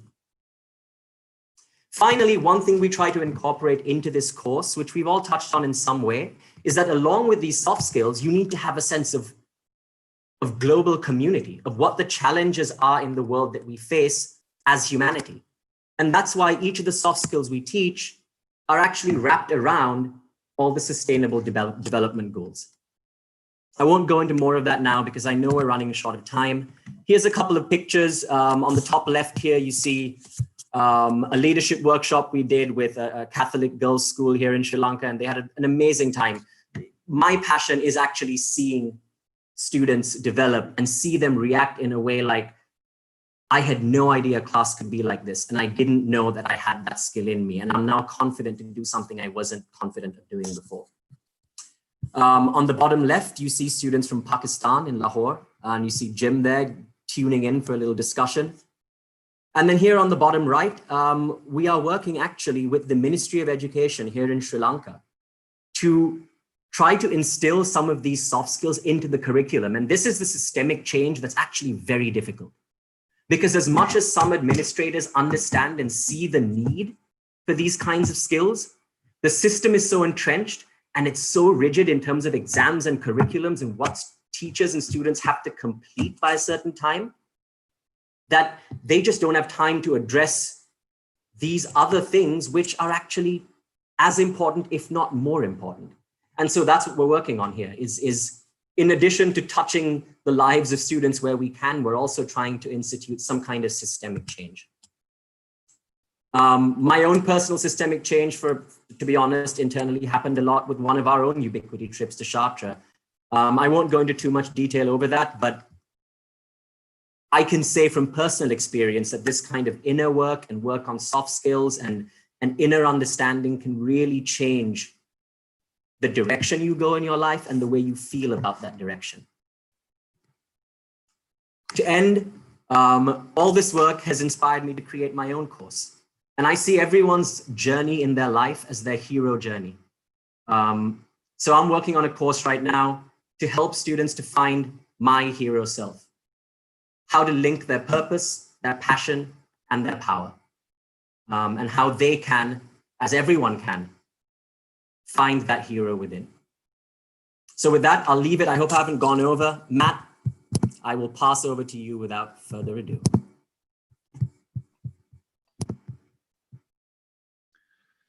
Thank you so much, Raji, and everyone here today sharing such incredible wisdom.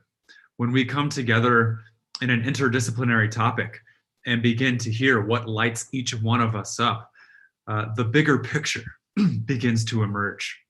Some of the themes that we picked up on around hypercomplexity and the need for teaching skills of transition, and particularly how intuition can help us navigate and enhance those skills for our current time, I thought was very powerful. As we all come together, bringing our collective intelligence and wisdoms to the table, we're all playing different parts to this puzzle. We're each different pieces as part of the whole. And it's really difficult to figure out how we all fit together when we don't have the big picture to look at. We don't have the end product to look at as we figure out how these different puzzle pieces fit. However, as we come together in instances like this and uncover the universal themes, that big picture begins to take shape.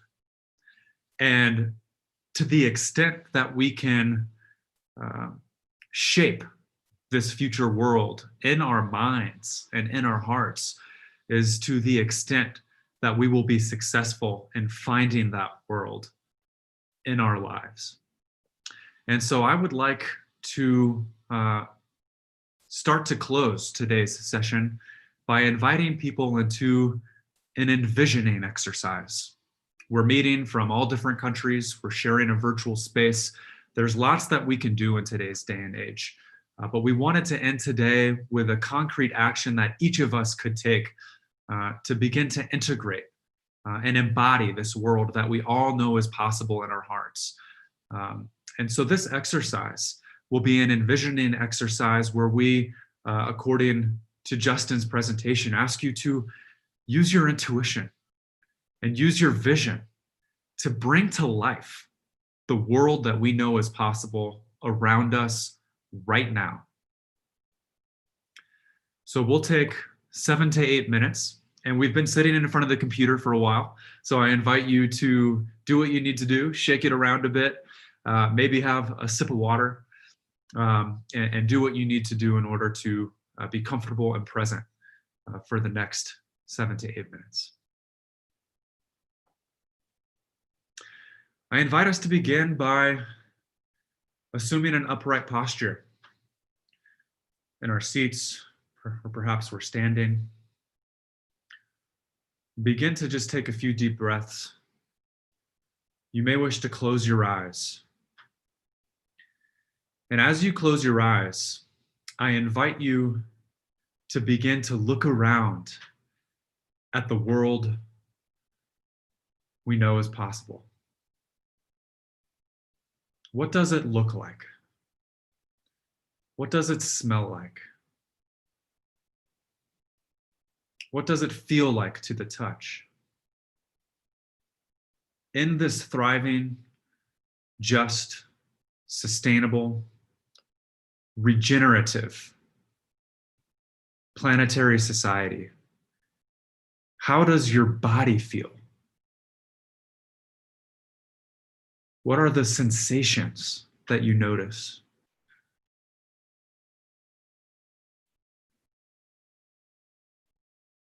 What kind of foods are you eating?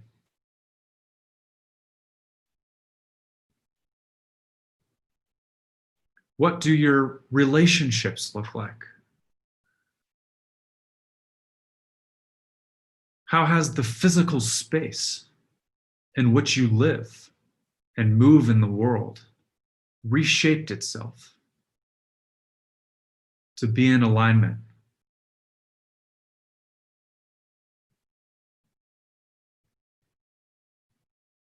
with these principles we are identifying today?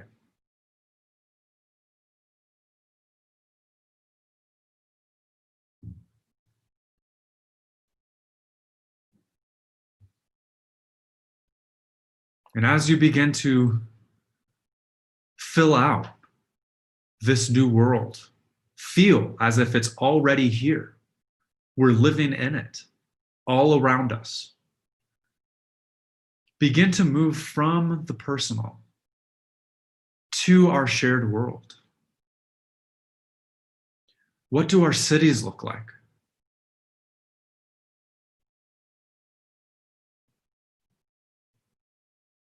How do the streets navigate us to where we wish to go?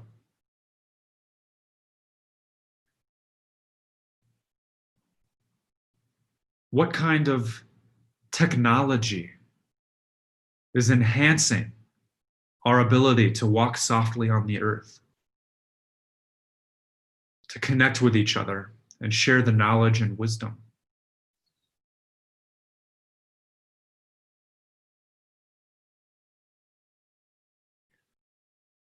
How does our sense of spirituality and religion look in this world? How have our communities reshaped themselves around common principles?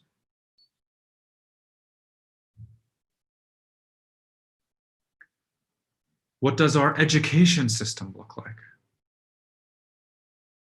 And our ability to continue learning throughout the duration of our lives?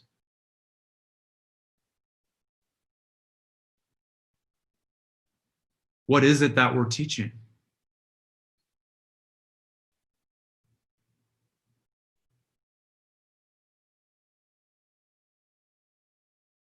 And how are we staying tuned in to our collective reality? Are we still watching the news on TV? What are the new ways and strategies that our media, our internet is connecting us? What is our art and culture like?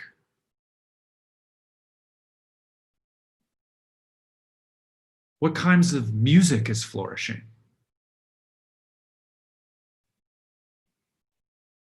What are the shapes of the new sculptures?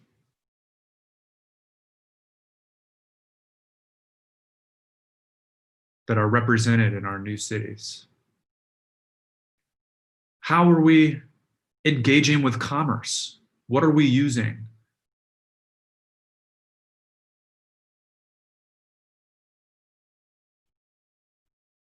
To exchange energy and resources? What do our organizational infrastructures look like? How have corporations and institutions reorganized their hierarchies?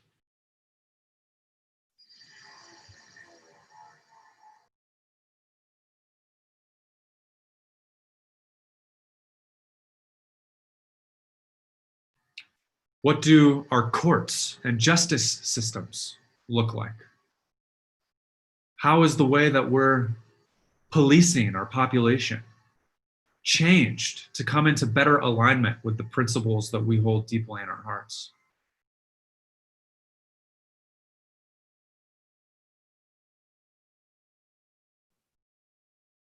How have we integrated our health and wellness into our everyday life?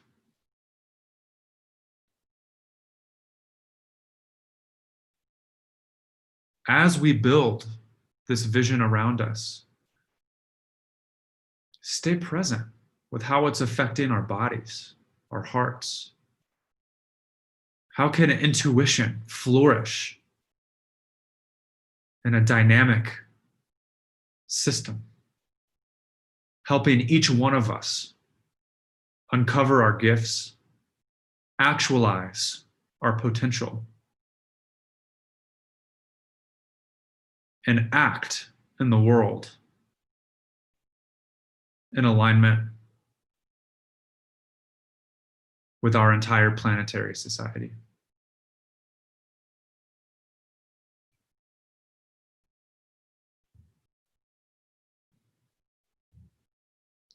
As we take a few more deep breaths, we become aware of what these kinds of exercises are doing in our minds and in our hearts. Growing the roots of our anatomy to move into and embody this new world in which we wish to live. Thank you so much to all of our panelists, to everyone who has joined us here today. Truly, if we come together across traditional lines of difference to pool our wisdom and move together, trusting that the collective intelligence that we bring to the table will be enough to move us into the world that we want to live in. Thank you so much for being with us here today. And I'll pass it over to Jim Garrison for some final remarks. Thank you, Jim. Thank you, Matt. Thank you, Raji. Thank you, Katie and Mary and everyone on the Ubiquity team, all the other panelists. This has been inspiring, as all the other ones have been, but in a very different way. It reaffirms my belief in the revolutionary power of the young. Obviously, all of our acts make history in one way or another. It would be my prediction that one of the voices we've heard over the last days, during these 7 days of youth voices, at least one of the voices will be remembered by history. For it is in the youth that the future is born, and in our youth that the courage and the zeal and the passion for major change is vitalized.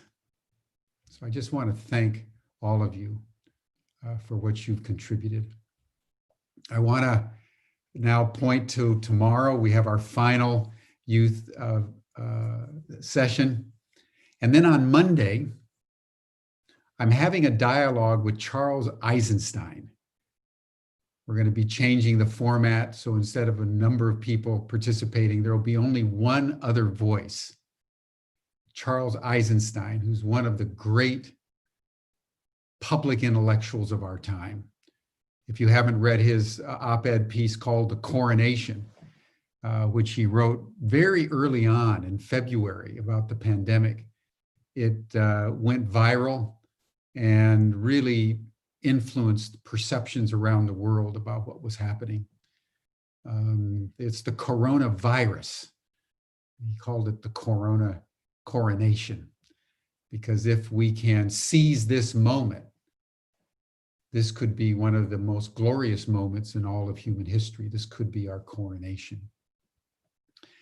And then starting next Tuesday, for the next 10 days, we really start the business of humanity rising. We've listened to voices from all over the world, but the key, central, critical, strategic issue is still ahead. How do we come together with such clarity, force, and efficacy that we actually make a difference? The progressive movement is generally right We have the solutions that could fix the world.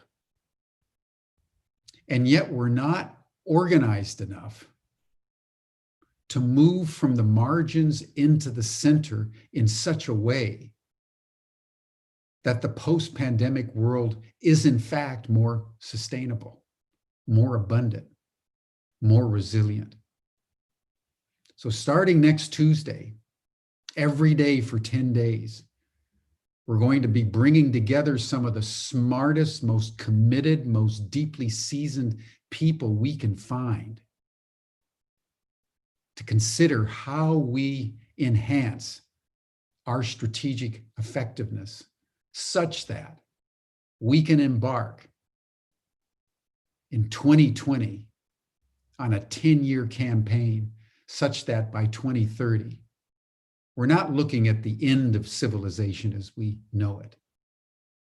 We're looking at the birth of the first global civilization, the first sustainable civilization, and the first civilization structured in alignment with the larger eco-field. So join us 5 o'clock to 7 o'clock p.m. Central European Time. And I want to encourage all of you to go onto the Ubiverse, whatever comments you would like to make about this program or others, blog, upload videos, comment on the Humanity Rising group on our Ubiverse. So thank you, everyone. It's been a great 2 hours. We'll see you again here tomorrow. And then on Monday, we have Charles Eisenstein, and then starting on Tuesday, Strategies for Change.